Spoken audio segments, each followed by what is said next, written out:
マグマこんなかけらじゃ足んねえけど、洞窟のクソほど家庭怪獣石取るにはほらとっとと出発すんぞ。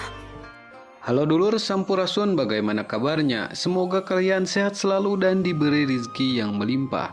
Pada video kali ini, sambil menemani Anda berbuka puasa, kita akan kembali melanjutkan alur cerita anime Dr. Stone. Oke teman, tanpa basa-basi lagi, kita langsung saja gaskeun. このかけらも洞窟の川に流れてきたんだ。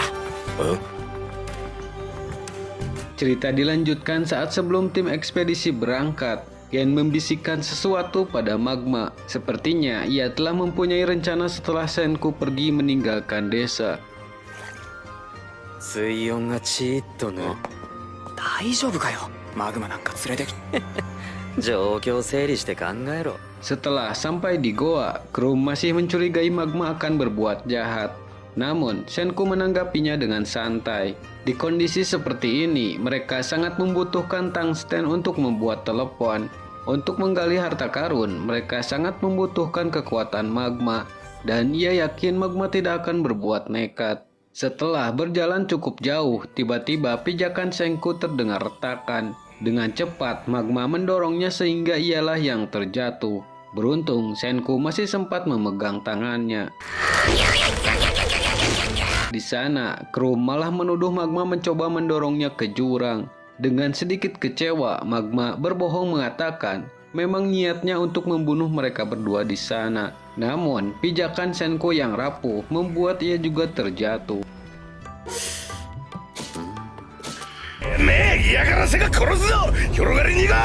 Di sana, Senku mencari cara agar mereka bisa naik ke atas. Tidak lama, kru menjatuhkan air dari kolam untuk menolong mereka. Dia berpikir jika lubangnya penuh dengan air, maka mereka berdua terapung keluar. Lalu, Senku memikirkan cara yang tepat agar mereka berdua selamat. 28立方メートルなら 2131.1 メートルは取れる。チューブの内径を2センチとして。 Dengan perintahnya, Magma melemparkan tabung untuk memanfaatkan selangnya. 俺見やがれ。どっちが知るかよそんな理屈。Senku. Senku mengatakan di peradaban teknologi, orang kuat membutuhkan orang pintar, dan sebaliknya orang pintar membutuhkan orang yang kuat. Bahkan orang yang tidak bisa melakukan apa-apa bisa saja berguna suatu hari nanti. Tidak penting siapa saja bosnya, di mata ilmiah semua itu sama. Tidak lama air turun dengan sangat banyak. Senku dengan percaya diri mengatakan sebagai ganti ia menjadi kepala suku baru. Magma akan dikejutkan dengan hal gila yang belum pernah ia lihat sebelumnya. Dalam hati kecil Magma, ia juga sangat senang bisa merasakan penemuan yang Senku buat. Meski berhasil melakukannya, kru masih kebingungan mengapa airnya bisa mengalir ke atas. Di sekolah dasar, pengetahuan itu dinamakan sifon. Jika kita mengisi selang dengan air, lalu tempatkan ke tempat yang lebih rendah dari permukaan air, maka air akan mengalir ke atas dan terus mengalir. Di saat air masih belum mencapai atas, tubuh Senku sudah hampir mencapai batas. Di sana, Magma membantu Senku keluar lebih dulu dengan mendorongnya. Sebelum itu, ia mengatakan sekarang ia sudah tidak peduli lagi siapa bosnya. Setidaknya, sampai urusan mereka dengan sukses selesai.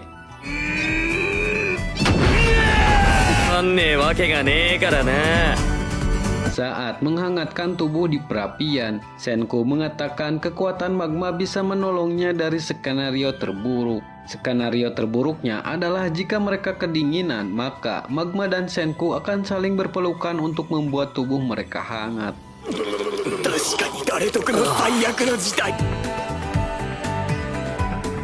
Keesokan harinya, mereka kembali melanjutkan perjalanan.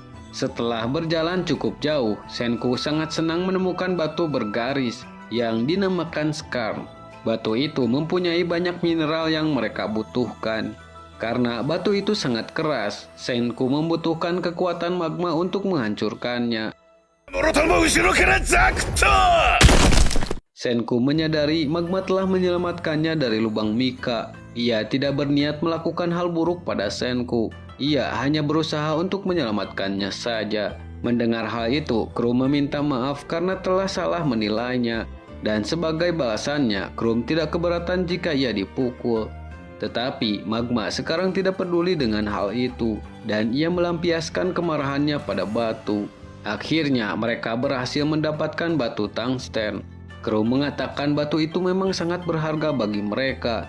Tetapi di dalam gua itu mereka menemukan harta yang lebih berharga, yaitu persahabatan. Namun Senku dan Magma malah merasa jijik mendengar perkataannya. Di saat mereka berdua kegirangan dengan batu itu, Magma mengingat kembali perkataan Gen. Ia menyuruhnya untuk membawa Senku pulang saat malam 3 hari lagi.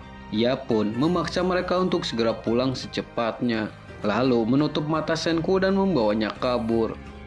助けを求めても無駄だぞセン。村は安泰っつう合理的な裏技に Setelah sampai di desa, Gen dan yang lainnya mengdrama dengan mengatakan mereka telah bekerja sama dengan Gen. Mendengar hal itu, Senku merasa kecewa pada mereka karena ia berpikir mereka hanya harus memberikan ilmu pengetahuan dan kepalanya pada Tsukasa. Dengan begitu, desa mereka bisa selamat. Di sana, Senku sangat terkejut setelah Kohaku membukakan penutup matanya. Ternyata mereka semua berderama untuk memberi kejutan pada Senku, tepat pada hari ulang tahunnya. Mereka berhasil membuat teleskop astronomi atau lebih tepatnya observatorium. Kembali sebelum mereka membuat kejutan, Gen merencanakan semuanya setelah tim ekspedisi pergi. Ia mengingat bahwa mereka bisa menaruh 2 lensa di antara sebuah tabung. Lalu, para warga juga sangat antusias untuk membangun rencananya. Setelah semuanya berhasil, di sana Ginro sangat ingin melihat ekspresi Senku terharu. Tetapi, やるじゃねえかてめえら。男が自分の誕生日なんて Gen mengetahui tanggal ulang tahunnya karena ia melihat tanggal yang Senku buat saat ia terbangkitkan. Di saat itu juga, Gen sudah kagum padanya meski belum bertemu. Dan juga, para penduduk desa pun pasti merasakan hal yang sama. Sesaat sebelum matahari terbit, terlihat batu yang mereka bawa bersinar. Lalu, Ginro menanyakan berapa lama lagi mereka bisa membuat telepon, karena waktu musim semi tidak akan lama lagi. Senku memberitahu mereka finishnya sudah tidak jauh lagi. Sederhananya, tabung vakum adalah jantungnya, plastik menjadi tulangnya, dan mikrofon adalah pita suaranya, dan kawat emas adalah nadinya. Dengan keempat bagian itu, maka mereka bisa menyelesaikan telepon seluler. Karena bahan inti sudah didapatkan, pertama-tama mereka akan membuat filamen. Ketahanan panas tungsten bisa sampai 3400 derajat. Setelah menjadikan tungsten menjadi bubuk, Senku mulai melakukan percobaan dan membuatnya seperti pasta gigi.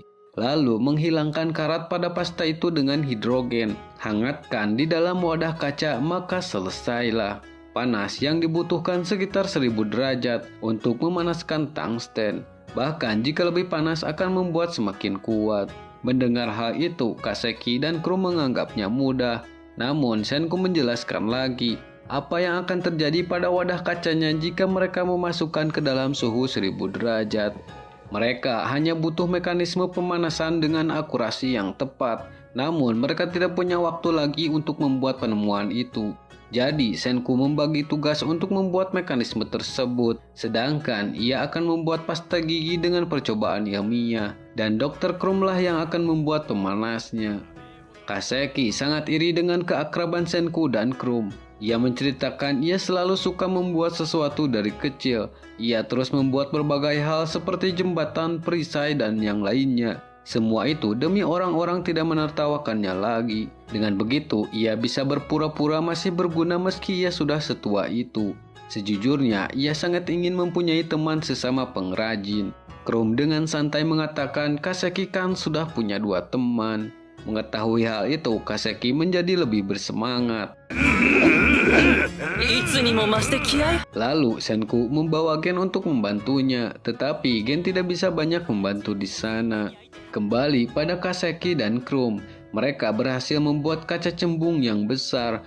Namun mereka belum mengetahui seberapa panas yang dibuat kaca itu. Untuk mengetahuinya, Kaseki memasang beberapa metal.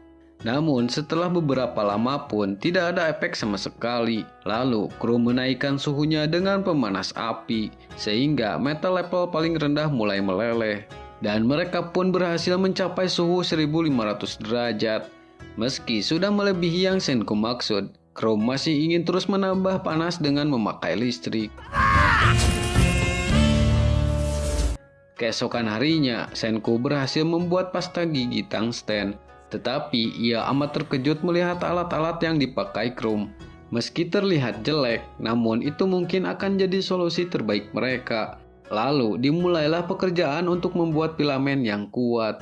Pertama-tama magma mengeluarkan pasta, dilanjutkan mencampurkan air dan listrik untuk memproduksi hidrogen. Hidrogen yang dipenuhi suhu panas akan membuat pasta giginya berkarat dan terakhir memanaskannya. Akhirnya mereka mendapatkan metal anti panas terbaik di alam semesta, yaitu filamen tungsten. Setelah itu, Kaseki sangat bersemangat untuk memulai langkah berikutnya. Sebelum itu, Senku memberitahu bahwa ada beberapa kerumitan untuk menyelesaikannya. Ia tidak yakin Kaseki bisa mengatasi benda itu. Kaseki dengan bangga ia telah membuat benda yang rumit karena tantangan Senku. Namun, ia amat terkejut karena harus membuat tabung yang sangat rumit. Benda itu dinamakan pompa Hickman. Tingkat penyedotannya sangatlah tinggi. Tabung vakum dibuat dengan menghilangkan udara sebanyak mungkin. Prototipe yang mereka buat sebelumnya hanya pompa sederhana level 1. Dengan kebingungan, Kaseki harus mulai dari mana. Sampai-sampai bertanya apakah manusia mampu membuat benda seperti itu.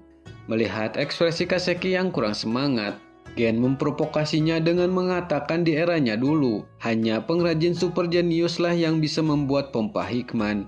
Tetapi Kaseki tidak begitu menanggapi perkataannya. Ia juga sudah bersemangat melihat kerumitan benda yang akan ia buat. Namun sebelum itu ia meminta satu hal yang Senku dan kru melakukan tempo hari. Dan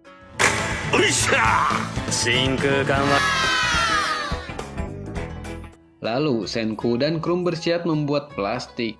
Pertama-tama didihkan kayu hingga cairannya keluar. Tambahkan perunggu panas dan saat Senku masih belum selesai menjelaskannya, kru sudah sangat kebingungan karena harus terus memanaskan dari sana ke sana. Senku memberitahu ia sudah memodifikasinya dengan menambahkan atau mengurangi bahan tertentu. Kimia adalah soal penambahan dan pengurangan bahan. Berkat hal itu, mereka bisa mendapatkan formalin. Dan sekarang mereka hanya membutuhkan 1 ton arang. Abu arang ditambahkan natrium hidroksida, ditambah formalin maka akan menjadi plastik sintetis pertama yang disebut baklelit.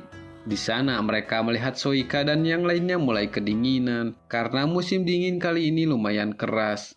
Lalu Senku membuat tungku di dalam rumah agar mereka tidak kedinginan lagi. Di sisi lain, Gen mulai membuat baterai seng karbon. Ia tersenyum senang karena ternyata membuatnya sangat mudah.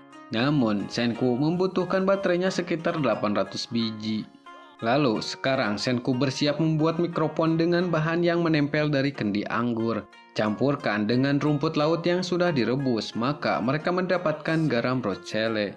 Benda itu bisa merubah suara menjadi listrik jika mereka menempelkannya pada benda seperti megafon plastik, dan jadilah mikrofon. Keesokan harinya, setiap orang terus bekerja sampai beberapa orang terkapar.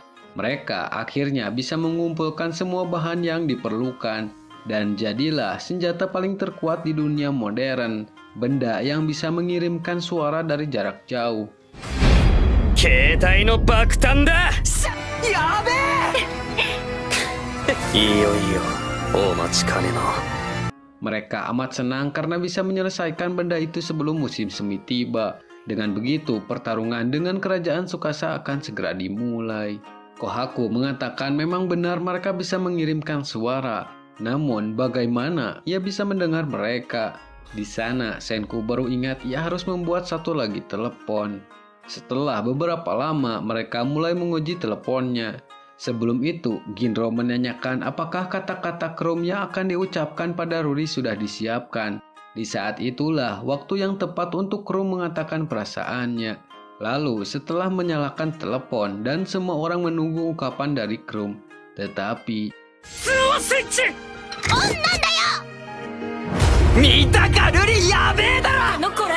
驚いたら Semua orang kecewa karena Chrome malah mengatakan hal yang lain. Di sana, Ruri mengatakan benda itu seperti speaker saja.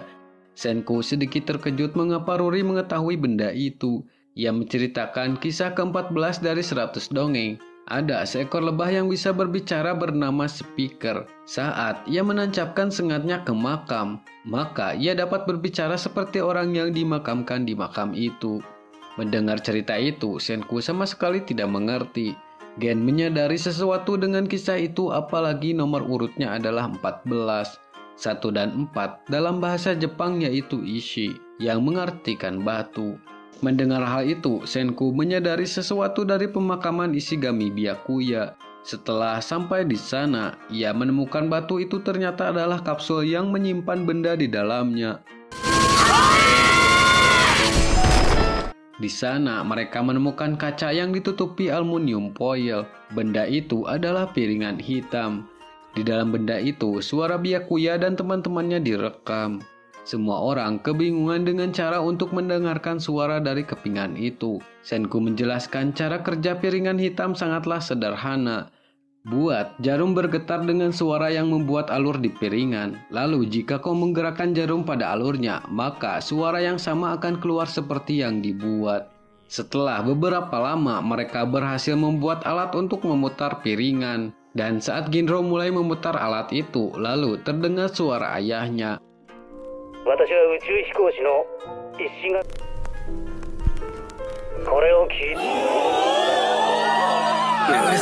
Ia mengatakan pasti Senku sudah bangkit dan sedang mendengarkan rekaman ini.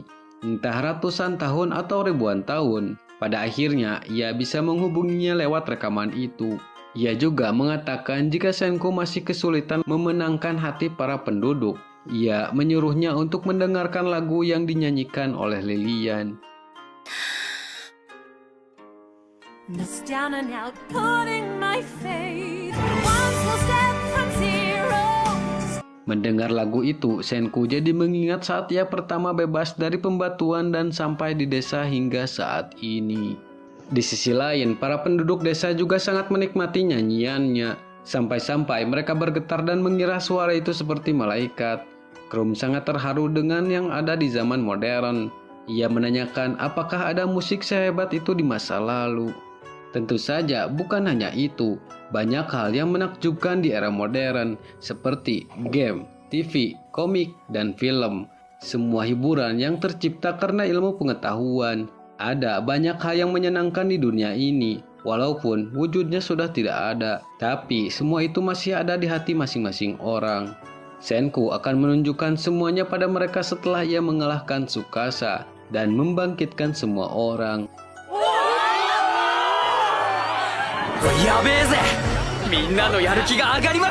Kohaku sangat kagum bahwa Senku benar-benar membuktikan perkataannya. Saat pertama kali mereka bertemu, seluruh desa ini telah menjadi kerajaan ilmu pengetahuan. Scene berpindah pada Taiju dan Yuzuriha. Mereka berdua berada di tempat kuburan palsu Senku. Setelah setahun lamanya mereka berpisah, Taiju sangat menunggu saat-saat ini. Namun di sisi lain ada seorang wanita yang tengah mengintai mereka. Dan Tsukasa juga terlihat sudah bersiap menuju ke pertempuran akhir melawan kerajaan ilmu pengetahuan. Jadi bagaimanakah pertempuran antara kekuatan melawan Sein? Oke teman, kita lanjutkan cerita anime ini di video selanjutnya. Terima kasih sudah menonton sampai akhir. Mohon maaf jika ada kesalahan dalam konten ini. Kritik dan saran silahkan di kolom komentar. Saya pamit undur diri, sekian dan terima kasih.